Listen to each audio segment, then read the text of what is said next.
दरवर्षी माघ महिन्याच्या शुक्ल पक्षातील चतुर्थी तिथीला माघी गणेश जयंती ही साजरी केली जाते. पुराणिक कथेनुसार या दिवशी गणपती बाप्पांचा जन्म झाला होता, म्हणून या तिथीला गणेश जयंती असं म्हटलं जातं. त्याचबरोबर ही गणेश जयंती माघ महिन्यामध्ये येते, म्हणून या जयंतीला माघी गणेश जयंती असे सुद्धा म्हटले जाते. यावर्षी गणेश जयंती ही गुरुवारी येत असल्यामुळे सर्वार्थ सिद्धी योग तयार होत असून रात्री भद्र आणि दिवसभर पंचक पाळण्यात येणार आहे.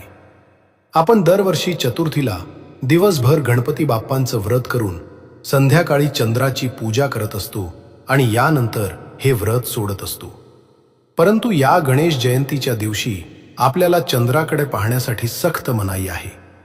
असे म्हटले जाते की या दिवशी चंद्राची पूजा केली जात नाही. माघी गणेश जयंती हा एक विशेष दिवस आहे, कारण या दिवशी गणेशाचे पूजन केल्याने अनेक प्रकारच्या समस्या दूर होतात आणि जीवनात सकारात्मक बदल घडत असतात. माघ महिन्याच्या शुक्ल पक्षातील चतुर्थीला गणपती बाप्पांची पूजा केल्याने बरेच शारीरिक आणि मानसिक फायदे होत असतात. त्यामुळे आपल्या दैनंदिन जीवनातील समस्यांचा सामना करण्यासाठी ऊर्जा आणि शक्ती मिळत असते. गणपती बाप्पा हे विद्येचे आणि ज्ञानाचे देवता मानले जातात. तसेच ते विघ्नहर्ता देखील आहेत. जो व्यक्ती गणपती बाप्पांची या दिवशी मनोभावे पूजा करतो, त्याच्यावर गणपती बाप्पांचा आशीर्वाद कायम राहतो. गणपती बाप्पा हे सर्व देवतांपेक्षा अतिशय हुशार देवता आहेत. त्यामुळे चतुर्थीचं व्रत खास करून मुलाबाळांसाठी केलं जातं. त्याचबरोबर या दिवशी मुलांसाठी काही प्रभावी उपाय आणि सेवा देखील केल्या जातात.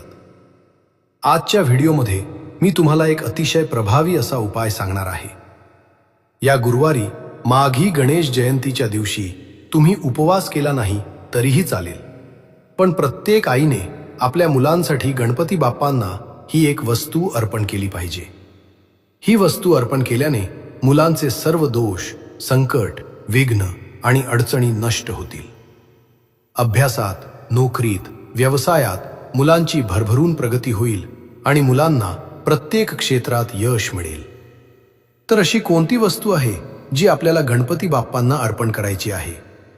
कोणत्या वेळेत हा उपाय करायचा आहे, याबद्दलची संपूर्ण माहिती या व्हिडिओमध्ये मी तुमच्यासोबत शेअर करणार आहे. त्यामुळे तुम्ही हा व्हिडिओ स्किप न करता शेवटपर्यंत नक्की पहा. चॅनलवरती नवीन असाल तर धार्मिक माहितीला सबस्क्राईब करा आणि असेच माहितीपूर्ण नवनवीन व्हिडिओ पाहण्यासाठी बेल आयकॉनलाही प्रेस करा, म्हणजे जेव्हा कधी मी नवीन व्हिडिओ अपलोड करेन त्याची नोटिफिकेशन सर्वात अगोदर तुम्हाला भेटेल आणि तुम्ही एकही व्हिडिओ मिस करणार नाही. तसेच लाईक बटनलाही क्लिक करा. आज या व्हिडिओमध्ये मी तुम्हाला जो उपाय सांगणार आहे तो उपाय आपल्याला गुरुवारी माघी गणेश जयंतीच्या दिवशी करायचा आहे. या माघी गणेश जयंतीच्या दिवशी आपल्याला सर्वांनी व्रत देखील करायचं आहे.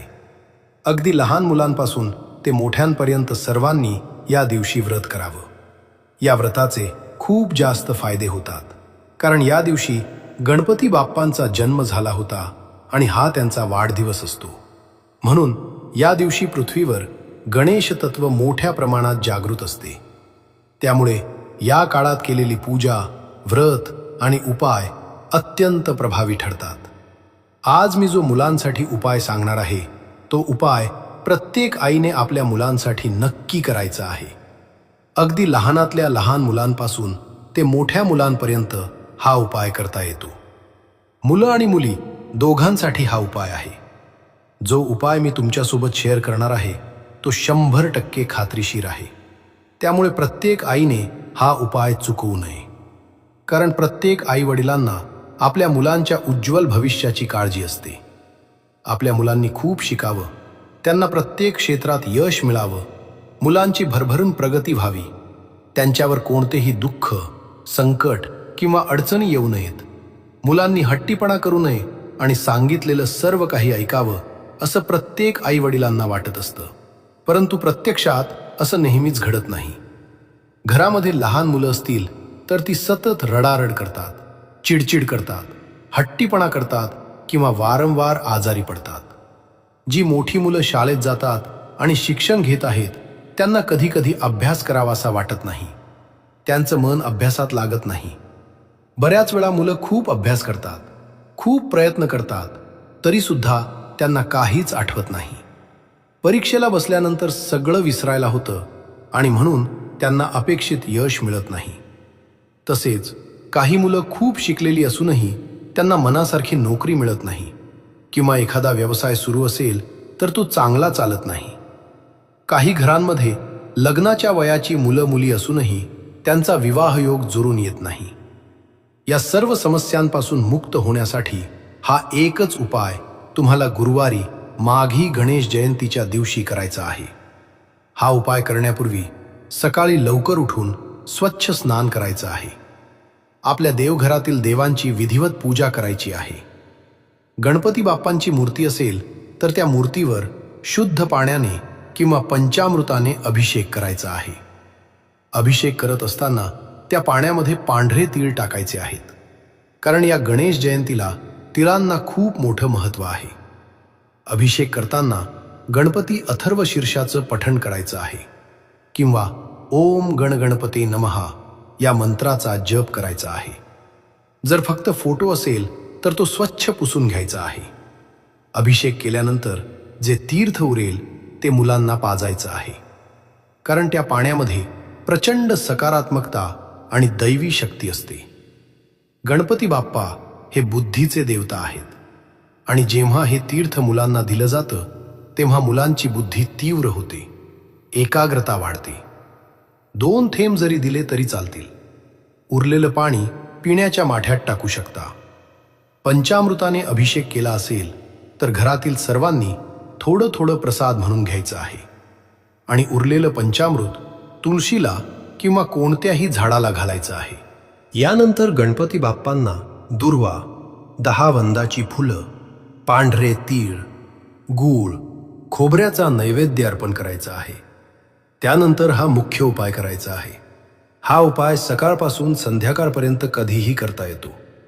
घरी केला तरी चालेल किंवा मंदिरात जाऊन केला तरी चालेल. जर घरी करणार असाल तर सर्वप्रथम देवघरात दिवा लावायचा आहे. धूप अगरबत्ती लावायची आहे. ज्या मुलासाठी हा उपाय करणार आहात त्या मुलाला आपल्या समोर आसनावर बसवायचं आहे.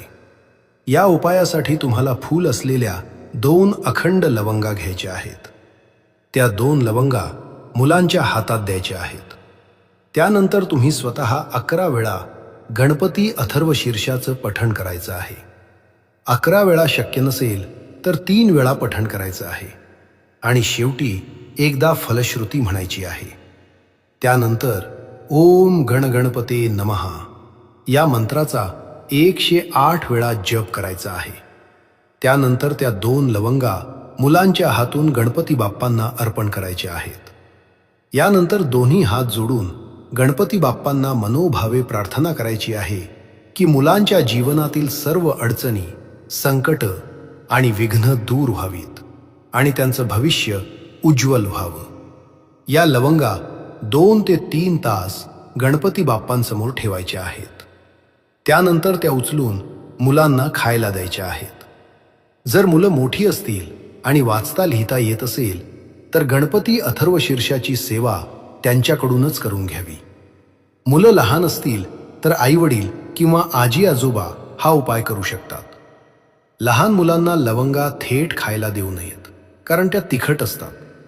अशा वेळी एखादा गोड पदार्थ बनवून त्या लवंगा बारीक करून पावडर स्वरूपात त्यामध्ये मिसळून मुलांना खाऊ घालाव्यात.